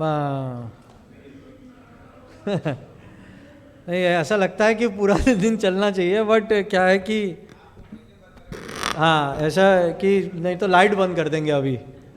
हाँ, जब किसी को भगाना होता है लाइट बंद कर देते हैं, माइक भी बंद करता। अब मैं अनुरोध करूँगा ममता को कि ममता आप आए और इसको एक वोट ऑफ थैंक्स दें। और उससे पहले जो है, मैं आपको डॉक्टर अलका ने बताया EDC, और मैं मतलब सब यहाँ पे बैठे हैं, we have women also, and जो एक EDC की बात की है ना, टॉक्सिक, तो मैंने भी हमारे IIT में भी शोध किया और ये हमें पाया गया कि जो वीमेन लिपस्टिक लगाती है ना, उस पर सबसे ज़्यादा टॉक्सिसिटी होती है। तो अब हम उसको तो बता नहीं सकते सर, हम किसी को नहीं बता सकते कि आप वो लिपस्टिक लगाइए। हाँ, तो ये इस तरह से मुझे तो थोड़ा सा सेफ लगा कि हम तो लिपस्टिक नहीं लगाते, तो बट ये सच है कि ये जो है हम लोगों को प्लास्टिक से परे होना चाहिए, और जो वेस्ट मैनेजमेंट सेग्रीगेशन है, और वो